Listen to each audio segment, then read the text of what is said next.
अस्सलाम वालेकुम अजीज दोस्तों। वा- आज हम फेसबुक लाइव में हाजिर हैं। हमारे साथ एक मेहमान हैं और मुझे यहाँ पर थोड़ी सी दिक्कत है कि मेहमान का अपने तारुफ कैसे करूँ।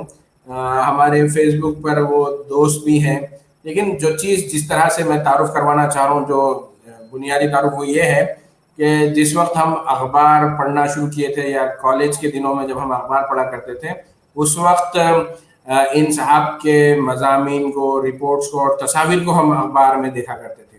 और फिर बाद में हमारी खुशकिस्मती ये रही कि हम आपसे शख्सी तौर पे भी मिले और आपसे बहुत कुछ सीखने का या बात करने का मौका मिलता है। मेरी मुराद कोई और नहीं, जनाब सैयद ज़ैनुल आबिदीन साहब हैं। मैं आपका शुक्रिया अदा करना चाहूँगा ज़ैन साहब कि सुबह के इस मसरूफ़ वक्त में आपने हमसे बातचीत के लिए वक्त निकाला। शुक्रिया बहुत बहुत सरवरी साहब, जैन फेसबुक पे साहब लाइव का जो बुलाने का। ताल्लुक है, जी जी, जैन साहब का जो ताल्लुक है सहाफत के साथ रहा है, तो यकीनन मैं जो सबसे पहला सवाल करना चाहूँगा कि हम जब पढ़ते थे तो आप उस वक्त अमेरिका में हुआ करते थे, वहाँ से आप उर्दू अखबारात के लिए आपके मज़ामीन, रिपोर्ट्स और आर्टिकल शाया होते थे। तो ये जो सहाफत से आपका जो ताल्लुक है, और उस ज़माने में मतलब आप सहाफत इंडिया में अटैच हुए उससे, या आप अमेरिका जाने के बाद आपकी दिलचस्पी शुरू हुई थी? नहीं, मैं तो 1980 से सहाफत से वाबस्ता हूँ। इब्तदा मेरी भारत न्यूज़ से हुई। असल में भारत में मेरा आना जाना था। तो फिर हम उस ज़माने में इंटर के तालिब इल्म में थे। एजाज साहब ने कहा कि चलिए भाई, आप आके यहाँ थोड़ा सा टाइम गुजारिए। तो हम उनके पास बैठते थे, सीखते थे काम, और वहाँ से फिर हम रिपोर्टिंग भी शुरू करें। एजाज साहब, चंद्र श्रीवास्तव साहब की सरपरस्ती में जो है, एजाज साहब ने बहुत कुछ सिखाया हमें, सुने, तर्जुमा सैन सिखाया। साहब, अगर आपकी आवाज़ थोड़ी सी धीमी आ रही है, मैं चाहता हूँ कि थोड़ा सा का आप। जी अच्छा, एक मिनट।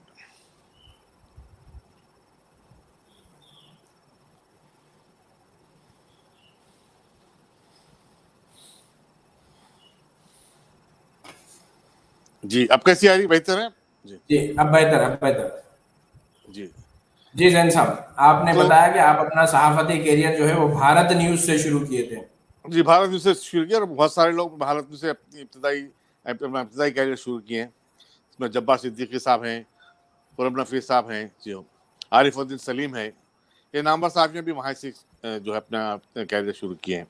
मैं भी उन खुश नसीबों में से एक हूँ जिन्हें एजाज साहब की सरपरस्ती में मुझे काम करने का मौका मिला, काम सीखा मैं उनके पास, और वहाँ से करते करते फिर मैं मिलाप ज्वाइन किया।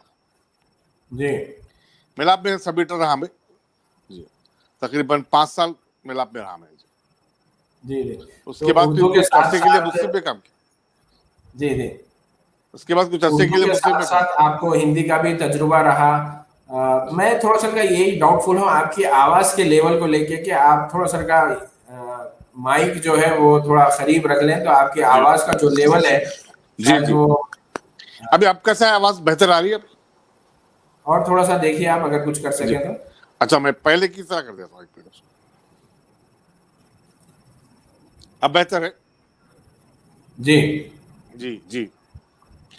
फिर वहां से मैं मुंशी पे भी एक साल 2 साल काम किया, अमेरिका अच्छा जाने से जैन पहले। साहब, सवाल सवाल ये उठता है जी कि सहाफत में जो दिलचस्पी है आपकी, कौन सी जी चीज वजह बनी कि भाई आपको ख्याल आया कि भाई तालिब इल्मी के ज़माने में या उसके बाद सहाफत से जुड़ना चाहिए था? उस ज़माने में कोई ऐसी शख्सियत थी जिसने मुतासिर किया आपको, या कैसे? अखबार का मुतालिया होता था, फिर हमने जो अखबार वालों की जो इज्जत थी और जो मकाम था, उससे हम मुतासिर थे। हम बोले चलो हम भी इसमें फील्ड में कदम रखते हैं, यहाँ देखेंगे, आजमाई करेंगे अपने इसमें। तो हमने तब आजमाई की, और वहीं से जो है सीखे हम। और लिखने पढ़ने का शौक तो शुरू से था मुझे, सुने, मुतालिया शुरू से करता था मैं जो। अच्छा, उसके बाद फिर जब हम अखबार पढ़ते थे तो उस वक्त आपके जो मज़ामिन आते थे, उस वक्त आप हैदराबाद में नहीं थे, उस वक्त आप मैं जी अमेरिका में हुआ जी करते थे। जी जी तो फिर 89 में जी। बाहर जाने के बाद भी आपका ये अटैचमेंट कैसा रहा, मतलब ताल्लुक? तो हुआ ये कि मैं अमेरिका जाने से पहले जिगर साहब से मिलने गया था। ये सियासत के जो जॉइंट जी एडिटर साहब थे। जी, हबीब हुसैन जिगर साहब से मिलने गया था मैं। उनसे बोला था कि मैं जा रहा हूँ अमेरिका। तो उन्होंने बोले अच्छा, बहुत अच्छा है, जाइए, आपका कैरियर है तो मुस्तकबिल है वहाँ पर। तो फिर उन्होंने बोले आप जाने के बाद वहाँ से मेरे को मज़ामीन ज़रूर लिखिए। बोले आप अमेरिका के बारे में कोई लिखता नहीं है, आप देखिए वहाँ से क्या लिख सकते हैं, क्या लिखते हैं, लिखिए। तो मैं जाने के एक हफ्ते के बाद ही पहला एक मजमून उनको भेजा था, पाकिस्तानी ड्रामा आर्टिस्ट एक आए थे वहाँ पर, उनका इंटरव्यू लेके भेजा था, तो बहुत अच्छा नुमाया तौर पर छापे जिगर साहब। उसके बाद फिर उन्होंने जिगर साहब फिर पाबंदी से बोलते थे कि भाई आप हर इतवार को जो है अपना मजमून भेजाइए, तो मैं अच्छा हर जैन इतवार साहब, के लिए। सवाल ये उठता कि जी। आपको उस वक्त सियासत अखबार कैसे मिलता था? मतलब जब आप तो अमेरिका में थे, आपको कैसे पता लगता था कि अखबार में शाया हुआ? नहीं, वो तो यहाँ से मालूम हो जाता था, वैसे जिगर साहब भेजते भी थे मेरे को। एक अरसे तक मुझे बाई मेल अखबार आया, इंटरनेट आने से पहले बाई मेल भेजते थे जिगर साहब, तो मेरे को एक हफ्ते के बाद मिलता था, लेकिन अखबार मिल जाता था मुझे। तो अखबार से जो अटैचमेंट है वो बड़ा दिलचस्प है कि आप वहां पर जाने के बाद भी उससे जुड़े रहे। तो ये बताइए कि जो आप वहां से अखबार के लिए जब लिखकर भेजते थे, तो जी उसमें कोई मतलब खास बात, जैसे अभी पिछले दिनों आपकी एक तस्वीर मैंने सोशल मीडिया पर देखी, जिसमें आप जो अभी इंतकाल कर गए यूसुफ खान साहब, दिलीप दिलीप कुमार के साथ। कुमार, जी उनके साथ आप थे। जी जी। तो ऐसे दिल, किन किन शख्सियात से आपको इंटरव्यू करने का या मुझे गुजराल के साथ, आई के गुजराल जब वजीर खारिजा थे वो आए थे, उनसे मुलाकात हुई थी। साबिक वज़ीर आज़म वीपी सिंह से हुई थी। देवे गौड़ा के साथ जो, तो पीवी नरसिम्हा के साथ मेरा एक इंटरव्यू छपा था, उन्होंने सरकारी दौरे पे आए थे। और इत्तेफाक से वहाँ पर आज़ाद अली खान साहब भी आए थे हिंदुस्तान से वजन के साथ, और मेरा अपॉइंटमेंट था, तो मैं उनको बोला भाई मेरा आज प्राइम मिनिस्टर से अपॉइंटमेंट है। उन्होंने बोला नहीं बहुत अच्छा है, जाके लो इंटरव्यू लो बोल के। तो मैं वाशिंगटन में गया था, वहाँ पर जो है आज़ाद अली खान साहब से मुलाकात हुई, नरसिम्हा साहब से मुलाकात हुई थी, उनका भी इंटरव्यू लिया था। वो दिलीप कुमार भी आए थे, बॉस्निया का फंड रेजिंग डिनर था वहाँ पर अमेरिका में। जी। एफमी जो तंजीम है वो बॉस्निया के लिए फंड रेजिंग डिनर कर रही थी, तो शिकागो में तकरीब के लिए दिलीप कुमार सायरा मानू आए थे। तो प्रोग्राम में मेरी मुलाकात हुई, मैं उनसे अपॉइंटमेंट पूछा, तो उन्होंने बोले ठीक है 4-5 लोग आ जाइए, आप लोग मिलेंगे। तो हम 4-5 मुंतखब जो करस्पॉन्डेंट थे, और वहाँ रेडियो प्रोग्राम भी होता था। रेडियो प्रोग्राम के भी एक प्रोड्यूसर थे, उन्होंने थे, मैं था, और हमारे दो दोस्त थे, सलीम साहब हैं और एजाज कुरैशी के बेटे हसन कुरैशी हैं। तो हम लोग जाके मिले करें, उनसे इंटरव्यू लिया करें, बातचीत करें। जी अच्छा जैन साहब, अब हम आते हैं उस सहाफत के मुतालिक बात करने कि जी आप को जिस तरीके से एनकरेजमेंट मिला, या जो महबूब हुसैन जिगर साहब ने जिस तरीके से आपकी हिम्मत अफजाई की, फिर आपने जो कुछ भेजा उसको नुमाया तौर पर शाया किया, तो उस वक्त जो सहाफत थी जी और आप आज जो सहाफत देख रहे हैं साल 2021 में, जी। तो आप किन तब्दीलियों की निशानदेही कर सकेंगे कि हाँ ये मुस्बित तब्दीली है? पहले हम मुस्बित तब्दीलियों की बात करेंगे। जैसे जी आप बता रहे हैं कि अखबार डाक से आपके पास आता था, अब जी इंटरनेट आ गया है तो ई जी। पेपर लोग पढ़ रहे हैं। लोग पढ़ रहे हैं। जी जी। नहीं, ये टेक्नोलॉजी के तरफ देखे, साइड से देखा जाए तो काफी तब्दीली आई है, काफी जो है मस्बित तब्दीली आई है। लेकिन आप अदब के हिसाब से, जबान के हिसाब से देखा जाए तो काफी इनेतात आ गया है उर्दू अखबारात में। उर्दू अखबारात में जो है हिंदी और इंग्लिश की आमेज़श हो गई है, तर्जुमे भी गलत होने लगे हैं, और गलतियां भी बहुत हैं, इमले की भी गलतियां हैं, और जो है बहुत सारी चीज़ें गलतियां हैं। तो वो जो है अदबी लिहाज से देखा जाए तो सहाफ़त में, जो उर्दू सहाफ़त में खासतौर पर इनेतात आया है। अच्छा, लेकिन जैन साहब मसला ये है कि उस वक्त आप जो बता रहे हैं एजाज कुरैशी साहब की जो एजेंसी थी, वो एजेंसी भी एक बहुत बड़े जर्नलिज्म स्कूल का काम करती थी कि जी वहां से सीख कर निकलने वाले लोगों ने। तो अब जी। क्या एक वजह ये है कि उस तरह की अब एजेंसीज नहीं रही जहां पर जो नौजवान है वो जाकर सीख सकें? क्या वो भी एक वजह हो सकती है? बिल्कुल वो भी है, प्रैक्टिकल जो होती थी ना। आप देखिए, आप जर्नलिज्म हम नहीं किए, डिप्लोमा नहीं किया, जर्नलिज्म की डिग्री नहीं ली, लेकिन हमारे को उतनी वैसी तालीम मिली, बल्कि उससे ज़्यादा मिली, अमली तरबियत ज़्यादा मिली हमको। वो एएनएस में रज़ा अली साहब थे, वहाँ से भी कई लोग निकले हैं। एएनएस भी एक मशहूर एजेंसी थी रज़ा अली साहब की, और एजाज साहब की थी, और एजाज साहब को तो कई कई हर चीज़ की खबर बनाने का उनको बड़ा उबूर हासिल था। सुने, खासतौर पे अदबी हो या सियासी हो, सुने, लीड निकालने का जो मसला हो। आप देखिए, आबिद अली खान साहब के इंतकाल के वक्त सफ़े अव्वल पे भारत न्यूज़ की न्यूज़ छपी थी। हाँ, हालांकि कई लोगों ने खबरें भेजी थी, उनकी न्यूज़ ट्रस्ट ने भी भेजी थी, पीटीआई, यूएनए सबने दी थी, अच्छी से अच्छी लीड निकाली थी। लेकिन मुझे याद है कि अब मैं सुना था कि जिगर साहब ने कहा कि एजाज कुरैशी साहब की न्यूज़ लो, भारत न्यूज़ की बहुत अच्छी है। तो जो कंपैक्ट न्यूज़ को जो कंपैक्ट भी करते थे और जो एलाबोरेट करते थे, वो फन एजाज साहब में था। और एजाज साहब में तर्जुमे की बड़ी अच्छी तरबियत देते थे। उनके पास जो है बड़े उनका उस पे माहिर थे ना, और खासतौर पे तर्जुमा कैसा करना चाहिए, लीड कैसी निकालनी चाहिए खबरों की, ये चीजें उन्होंने तरबियत दी उन्होंने। अच्छा, एक चीज मैं आपसे पूछना चाहूंगा कि हम भी जब जर्नलिज्म के बच्चों को पढ़ाते हैं तो उनको बार बार इस हवाले से बोलते हैं कि आप अखबार पढ़िएगा। जी मतलब बच्चे क्लासरूम में पहुंच जाते हैं, क्लास शुरू हो जाती है, लेकिन बगैर अखबार पढ़े के क्लासरूम में पहुंच जाते हैं। तो उस हवाले से बताइए कि न्यूज एजेंसी की हम जो बात कर रहे हैं, भारत न्यूज, तो क्या जी वहां पर जो तरबियत का आप बोले कि भाई आपको जो असल तरबियत मिली है आपको और बहुत सारे लोगों को, आपने नाम भी लिया कि वो जी भारत न्यूज जैसी एजेंसी होती थी, तो जी उस वक्त कौन कौन सी चीजें आप लोगों से करवाई जाती थी? क्या आप जब वहां पर रिपोर्टर के तौर पे काम करने लगे तो डायरेक्ट आप चीफ मिनिस्टर की रिपोर्टिंग करने जाते थे या कैसे रिपोर्ट करते थे? नहीं नहीं, छोटे छोटे फंक्शन में जाते थे। सुने, उमन बड़े फंक्शन में एजाज साहब वगैरह जाते थे, सीनियर रिपोर्टर जाते थे। लेकिन हम जब नए नए थे तो हमको जो है छोटे छोटे फंक्शंस में, अदबी फंक्शंस में, और फिर एजाज साहब को हम लिख के ला लेते थे, बोलते नहीं थे एजाज साहब इन्होंने ये बोला, उन्होंने ये बोला, तो फिर एजाज साहब उसकी लीड बनाते थे, वो सिखाते थे। फिर प्रेस नोट आते थे इंफॉर्मेशन डिपार्टमेंट से, उसमें वजरा के दौरे रहते थे, छोटी छोटी खबरें रहती थी, मिनिस्टर का फला दौरे महबूबनगर, तो चलो उसको इसकी खबर बनाइए, ऐसा बनाते थे, प्रेस नोट्स बनाते थे। अच्छा, आपको ये ख्याल नहीं होता था कि भाई अरे हमें कोई बड़े फंक्शन में भेजना चाहिए, इस तरह छोटे छोटे फंक्शन में क्यों भेजा जा रहा है? जैसे आजकल के नहीं बच्चे सवाल करते हैं कि वो फील्ड पे गए तो डायरेक्ट वो चीफ जी मिनिस्टर, प्राइम मिनिस्टर और सुपरस्टार से ही मतलब समझते नहीं हैं कि इंटरेक्शन होना है तो ऐसे ही होना है। तो क्या हम छोटे छोटे नहीं, नहीं, फंक्शन को जाएंगे तो वहां से कुछ सीख सकते हैं? वो बिल्कुल बिल्कुल सीख सकते, वही तो इब्तदाई क्लास होती है ना, वहीं से तो आप सीख के आते हैं। जो प्रैक्टिकल जो है, आप छोटे छोटे फंक्शन से, अब मैंने मेरे क्राइम रिपोर्टिंग के लिए कहे तो वहाँ मुझे बोले कि सबसे पहले आप मुर्दे खाने को जाइए, मॉर्चरी में जाके वहाँ मालूमात कीजिए कि कौन सी पुलिस स्टेशन की मैयतें, लाशें हैं, कौन से केसेस है। तो हम उस्मान दवाखाने के मुर्दे खाने को गए, इत्तेफाक से वहाँ पर इंस्पेक्टर भी हमारे दोस्त थे, अकबर अदारी, जो रहनमा दखन में थे, तो उनसे पहले हमारा पहला एनकाउंटर हुआ। तो उन्होंने पूछे भाई आप कहाँ से आए, मतलब भारत। अच्छा, भारत में से आए, क्या होना तुम्हारा इन्फॉर्मेशन? तो उन्होंने गोलकुंडा पीएस में या हुमायूं नगर पुलिस में सब इंस्पेक्टर थे जब हुमायूं, तो उन्होंने फिर तफसीलात बताया कि भाई ये लाश वहाँ से आई है, एक्सीडेंट हुआ था, जैसा हुआ था, उसके नाम उम्र वगैरह बताया। फिर हम वो लिख लेकर ला के एजाज भाई को बताया, तो फिर एजाज साहब हमको बताया कि इसकी न्यूज ऐसा बना बोल।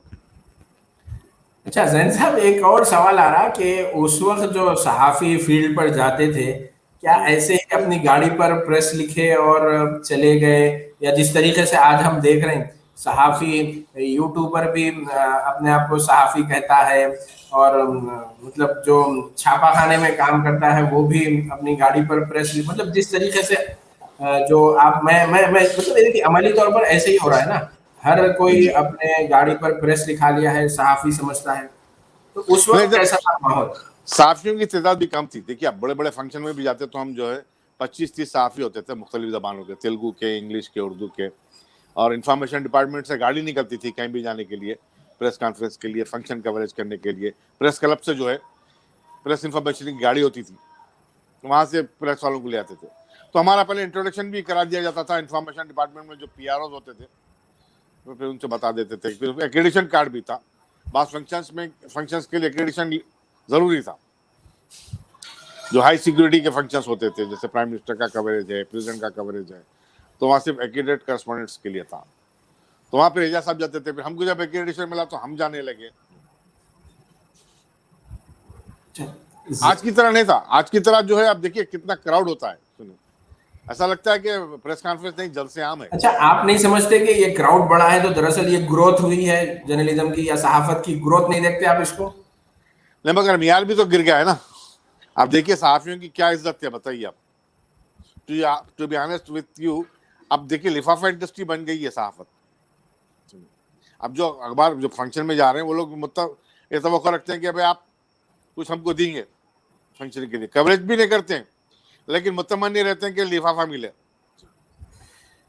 अच्छा, तो ये क्या उस वक्त ऐसा कुछ था ट्रेंड जब आप सहाफत के मैदान में आए थे तो सहाफियों को तोहफे या लिफाफे उस वक्त नहीं दिए जाते थे? कमर्शियल में दिए जाते थे, लिफाफे तो नहीं देते थे, लेकिन तोहफे के तौर पे कोई भी देते थे। जैसे पेन सेट है, थर्मास है, फ्लास्क है, जैसे कोई भी चीजें हैं, डिनर सेट है, वो चीजें तो हमें बड़ी बड़ी कंपनियां कमर्शियल बिजनेस रिपोर्टिंग या कमर्शियल का जो होता था उसमें। कमर्शियल में दी थी, लेकिन इसमें नहीं मिलते थे। इसमें अलबत्ता खातिर तवाज़ुन काफी होती थी, डिनर्स वगैरह होते थे, खाना पीना अच्छा होता था। सुनिए, ये होता था। ये लिफाफा इंडस्ट्री नहीं थी जब, बाद में ये आ गई है। खैर अभी तो एक साहब सहाफती बता नुक्ते रहे थे नजर से कि भी ये ऑल इंडिया जी। रेडियो के फंक्शन का कवरेज करने गए थे, तो वहां पर भी रिपोर्टर बोले कि भाई हमारा कहाँ है लिफाफा, कहाँ है? पूछे तो ना, बोले ये ऑल इंडिया रेडियो का प्रोग्राम है, इसमें कहाँ से लिफाफे मिलते? मैं चलिए, जो मेरा सवाल, अगला जो सवाल है वो तलबाए सहाफत को जहन में रखे है कि एक तालिब इल्म को कितनी ज़बानें कम से कम जानना ज़रूरी है जब वो अपनी सहाफत में आगाज़ करने जा रहा है, तो उसको कितनी ज़बानें कम से कम जानना चाहिए? 3 तो जानना चाहिए। तेलुगु तेलुगु तो चूंकि अब आम हो गई, सरकारी जबान है, हर जगह तेलुगु का चलन चल रहा है। और उसके बाद जो है इंग्लिश है, फिर उर्दू है। हमारे ज़माने में कई वज़रा, मिनिस्टर्स, ऑफिसर्स वगैरह जो है उर्दू भी जानते थे, तो उर्दू में भी बात करते थे, उर्दू सवालात का उर्दू में जवाब भी देते थे। अब कहाँ है? अब तो सिर्फ और सिर्फ तेलुगु चल रही है। बहुत कम लोग ऑफिसर्स हैं, बहुत कम मिनिस्टर्स हैं जो उर्दू जानते हैं, उर्दू में बात करते हैं। तो अब तेलुगु का होना ज़रूरी, लाजमी है। उसके साथ इंग्लिश भी होना चाहिए। सुनिए, अच्छा, आप चूंकि खासा वक्त अमेरिका में भी गुजारे हैं और वहाँ से भी आपका ताल्लुक रहा, तो वहाँ पर उर्दू के हवाले से सहाफत, जैसे मतलब अखबार निकलने का, इस तरह का कोई तजुर्बा, या आप क्या कहना चाहेंगे वहाँ पर कैसा रहा उर्दू सहाफत का मामला? क्या मैं उर्दू पाकिस्तानी टाइम्स अखबार भी डाक से वहाँ पर पहुँचते थे या सिर्फ हिंदुस्तानी अखबार पहुँचते थे? नहीं, पाकिस्तानी अखबार भी आते थे, लेकिन फिर उसके बाद 1990 से तेलुगु उर्दू के अखबार निकलने लगे। जैसे उर्दू टाइम्स था, सुने, पाकिस्तान टाइम्स था, पाकिस्तान लिंक था। तो उर्दू टाइम्स जो है हैदराबादी का था, वो पाकिस्तान सेटल हो गए थे खलील रहमान साहब, तो उन्होंने निकालते थे। वो न्यूयॉर्क से निकालते थे, लेकिन जब शिकागो आए, शिकागो भी से अपना अखबार निकालना शुरू करे, तो मैं हसन चुती साहब वगैरह के पास एक इजलास हुआ था, जिसमें उन्होंने मेरे को जिम्मेदारी दी कि आप यहाँ से जो है कोऑर्डिनेट कीजिए शिकागो के लिए, जब तक कि हम अपना पूरा ब्यूरो ऑफिस ने कायम करते हैं। फिर वहाँ से मैंने अकाउंट के लिए थोड़ा काम किया, कंट्रीब्यूट किया, उनका सेटअप किया। उसके बाद उन्होंने अपने एक दोस्त को लाके वहाँ बिठा दिया शिकागो में, जो अब तक भी काम कर रहे हैं, तारिक ख्वाजा नाम है उनका।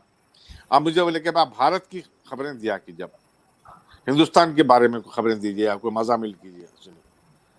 तो मैं भारत के मुतालिक एक मेरा परमानेंट कॉलम था वीकली, उसमें छपता था जी।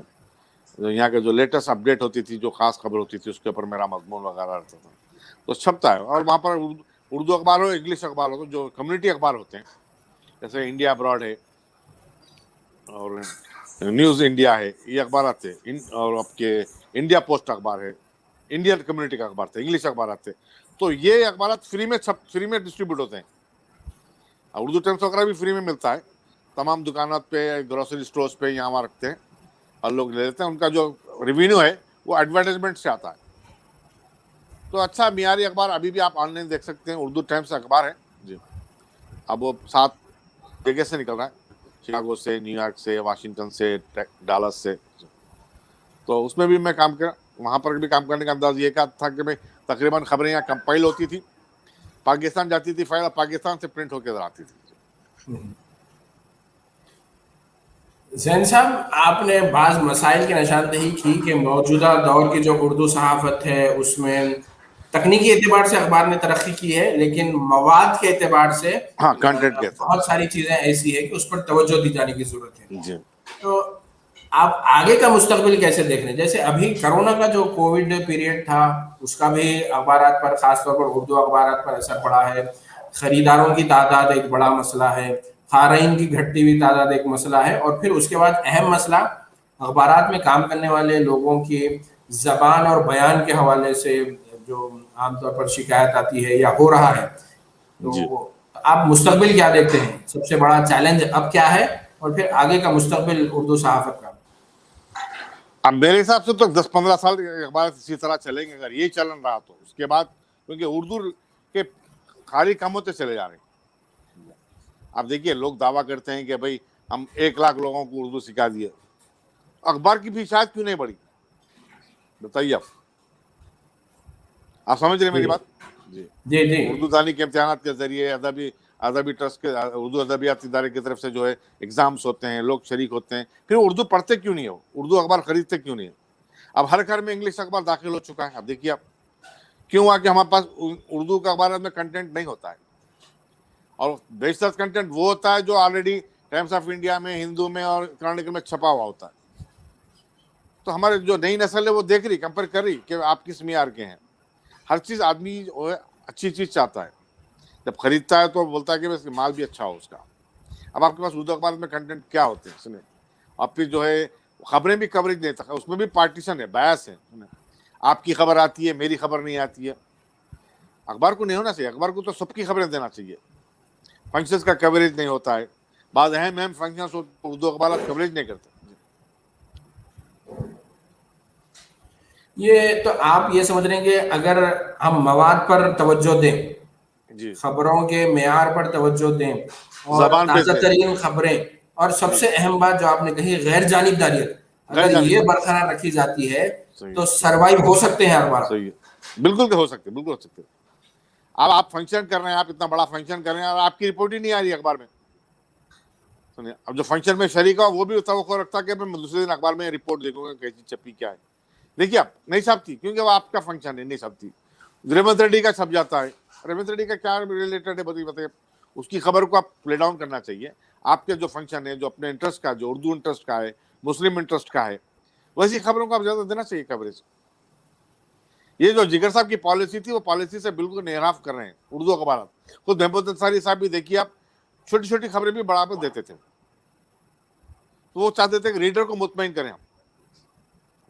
मेरी खबर आती है तो मेरे 10 लोग अखबार पढ़ते हैं, 10 लोग खरीदते हैं। आपकी न्यूज आती है तो आपके चाहने वाले 10 लोग खरीदते हैं, 10 लोग पढ़ते हैं। अब बताइए, आपकी भी खबर नहीं आ रही और मेरी भी खबर नहीं आ रही, तो फिर खरीदार 10 कम हो गए ना आपके। तो मतलब एक चीज ये समझ में आ रही है कि अगर खारीन से जुड़ी हुई खबरें ज्यादा हो, बिल्कुल ना, उनसे होना चाहिए, उनसे मुतालिक होना चाहिए जी, वही नहीं है तो जी। गैर जरूरी खबरें, हमारे तेलुगु देशम की खबरें हैं, आंध्रा की खबरें हैं, जबकि उर्दू हाल में फंक्शन हो रहा, आपकी किताब की रस्म इजरा का रिपोर्ट ही नहीं है, तो ये बात गलत है ना। मेरे को क्या करना है, गुंटूर में क्या हुआ मेरे को लेना देना नहीं है। मेरे को तो ये लेना देना है कि उर्दू हाल में फंक्शन जो हुआ था, आपकी किताब की रस्म इजरा का या आपका तहनीती तकरीब जो हुई थी, उसकी रिपोर्ट कहाँ है, मैं वो देखूंगा। आम खरीद भी यही चाहता है। पहले ऐसा होता था, लोकल कवरेज तो ज्यादा देते थे और हर एक को देते थे, हर एक की देते थे। ऐसा नहीं था कि भाई आपकी खबर रोक दिए, मेरी खबर रोक दिए। अब आजकल के हमारे जो भाई लोग बैठे हुए हैं डेस्कों पे, वो मेरा नाम काट के खुश होते हैं, देखो मैं नाम काट दिया उसका। ये बददियानत थी। ये बड़ी अहम नुक्ते की कि भाई एक तो पहली चीज गैर जानिबदारियत के हवाले से तवज्जो की जरूरत है, दूसरा खारीन को जोड़ने वाली खबरें होना चाहिए, तीसरा जो अहम नुक्ता जो मैं समझ पाया आपके जवाब से वो है कि अदब जो, जैसे एक जमाने में मुझे भी याद है कि मेस्को के जो लेक्चर्स हुआ करते थे खास तौर पर इतवार के दिन, तो पीर के दिन अखबार सियासत में, मुंसिफ में वो बिल्कुल पूरे सफ़े अव्वल मतलब सफ़े आखिर पर जली सुर्खियों के साथ शाया होते थे। और शहर के ये बड़े बड़े लेक्चर्स और बड़े बड़े लोग, जैसे मदीना एजुकेशन सेंटर में लेक्चर हुआ करते थे, तो उस तरह के जो प्रोग्राम है जहां पर अवाम शरीक हो, वो उन पर तवज्जो देने की जरूरत है। इलाकाई कवरेज को बेहतर बनाने की जरूरत है, उर्दू जबान, उर्दू वालों के कवरेज को बेहतर बनाने की जरूरत है। और ये खास तौर पर एक जो आपने निशानदेही लिफाफों का जो तस्वुर है, अब हम तो अच्छा ये मान के चलेंगे कि इन लिफाफों में प्रेस नोट ही होता है, हम ये मानेंगे, तो हम ये चाहते हैं कि प्रेस नोट के बजाय रिपोर्टिंग हो, तो ताकि ये दरमियान में जो चीज है वो निकल जाए। डॉक्टर असलम फारूकी साहब भी इस वक्त हमारे साथ लाइव प्रोग्राम में जुड़े हुए हैं। वो उन्होंने भी यही बात बताई कि अखबार सियासत में वो आपको पढ़ा करते थे। उनका ये था कि अगर आपके मज़ामीन ब्लॉग की शक्ल में या किताब की शक्ल में आ जाएं तो कैसा रहेगा, क्या ऐसा? इंशाल्लाह कोशिश करूंगा। ख्याल तो था मेरा, लेकिन दूसरी मुसीबत की वजह से नहीं करा। फिर मेरा ज्यादा आना जाना अमेरिका कनाडा हो गया था, तो मैं जो है उसमें जो है दिलचस्पी नहीं लिया। लेकिन अब इंशाल्लाह दिलचस्पी लेता हूँ, सारी चीजें निकालता हूँ। बहुत कुछ मेरे पास है, बहुत कुछ नहीं है। जी जी जी। साथ में उनका आपके इस ख्याल से मुत्तफिक हैं कि जो नाम कट हो जाते हैं लोगों के, जहां पर मतलब जो जिम्मेदार हैं, कि उनको अगर पसंद हो तो नाम रहे और ना पसंद हो तो नाम निकल जाए, तो वो जो अखबार अमानत होता है खारी का, वो वाला तस्वुर कहीं पर गुम हो गया है। तो हम ये समझते हैं कि अब भी गुंजाइश है सुधार की, अब भी गुंजाइश है बहुत आगे बढ़ने की। और और कोविड के नए जो बावजूद बच्चे आ रहे हैं आपके, उनको भी आप ये बताइए कि खासतौर पर इस ध्यानदारी से काम करें अखबार में। पेशे में आप जो है, आप अपने पेशे के हिसाब से, आप प्रोफेशनल के हिसाब से जो आप बिल्कुल जो है वो होना चाहिए, इम्पार्शियल होना चाहिए। और ये जो ग्रोहबंदियां हैं वो भी अगर खत्म हो तो उर्दू जबान के हवाले से बड़ा सूझबूझ बात होगी। दूसरी चीज जो आपने निशानदेही की कि उर्दू के जो नए खारी, मतलब उर्दू सीखने वाले जो नए लोग आ रहे हैं, उनको भी उर्दू अखबार का खारी बनाने की कोशिश करनी चाहिए। बनाना तभी चाहिए, जाके बनना चाहिए। हमारा जो हल्के खारी है वो जुड़ेगा। जी जी। जैन साहब, आप सुबह के अपने वक्त में से वक्त निकालें। यकीनन आपका तजुर्बा और आपकी शख्सियत ऐसी है कि आपके साथ मजीद गुफ्तगू हो सकती है, लेकिन आपकी अपनी मसरूफियात हैं। आपने हमारी दरखास्त पर जो सुबह के लिए वक्त निकाला है, आपका हम बेहद शुक्रिया अदा करते हैं। शुक्रिया आपके और प्रोग्राम में शामिल करने का। हम आपका प्रोग्राम बराबर फॉलो करते हैं, देखते हैं। और आपने तो, आपकी बात को तो आपने बहुत ही बामे उरूज पर पहुंचा दिया। और बिला आप देखिए, बड़े अच्छे आपके पास जो आपने पेज, आप जो पेज के एडमिन है फेसबुक पे, ग्रुप जो है, तो बहुत अच्छी चीजें होती है, मालूमात भी होती है, उसमें बहस भी होती है, इल्मी बहस होती है। और उसमें आप एक मशवरा ये भी आया था कि जो जी सहाफी जिनको तजुर्बा है उर्दू सहाफत के हवाले से, जी मुकर्रम नियाज साहब का वो मशवरा था कि 5 या 6 पेजेस का मेयारी अखबार क्या जी। मुमकिन नहीं कि पहले ई पेपर की शक्ल में शुरू किया जाए। उस पर भी मुझे उम्मीद है कि आप कुछ इजहार ख्याल करेंगे। क्या किसी नए अखबार की गुंजाइश है या गुंजाइश पहले तो के बिल्कुल अखबारों? नहीं, गुंजाइश तो बिल्कुल है, एक अच्छी अखबार की, गैर जानेदार अखबार की वाकई गुंजाइश है। लेकिन इसके लिए पहल कौन करेगा ये देखना है। सुनिए, अब आप रेवेन्यू के हिसाब से तो आप देखिए फायदामंद नहीं है वो, कि आप कारोबार फायदामंद दे रहा। सुनिए, अब वो चंद एक अखबार ही चले गए जिनको इश्तिहारात पाबंदी से मिल रहे हैं। सुनिए, अब इश्तिहारात की मार्केट भी बड़ी खराब कर दी है। पहले इश्तिहारात ऑफिस पे लाके देते थे, अब जाके खरीद ले रहे हैं इश्तिहारात। देखिए आप, मियार भी कितना गिर गया अखबार का, समझिए आप। अब जाके भीख मांग रहे हैं, बोले भाई आप क्रॉनिकल को दिए, हमारे को भी दियो, हमारा भी बड़ा उर्दू अखबार है। अरे कहाँ है भाई आपका, आपका लाइए, ब्रोचर लाइए, वो लाइए। ये देख रहे हैं बड़ी बड़ी कंपनियों के पास रोज अप्रोच कर रहे हैं, मार्केटिंग एजेंट्स को रख रहे हैं। पहले लोग आते थे अखबार के दफ्तर पे, ये भी हमारा इश्तिहार छापना है, क्या कीमत है, क्या प्राइस है, क्या है। तो अब नहीं है ना वो। अब जाके मांग रहे 50% दे देते आपको, लाइए। 40% देते, 40% छोड़ दे रहे आप। पहले न्यूज एजेंसियों की बड़ी अहमियत थी, खबरें लाते थे, आपको रिपोर्टर भी कम रहते थे। आपके रिपोर्टर काम करेंगे बताइए? रिपोर्टर्स तो सिर्फ टीवी पे बैठ के बना ले रहा हो, है ना। तशवीश की बात है ये। इन चीज़ों पर मुझे उम्मीद है कि बिल्कुल इल्मी और मालूमाती नुक्ते नज़र से हमने बात की है। यकीनन जो सहाफ़त के तलबा हैं, जिनकी नज़र है सहाफ़त पर, जो सीख रहे हैं, उनके लिए बहुत सारा मवाद कारामद होगा।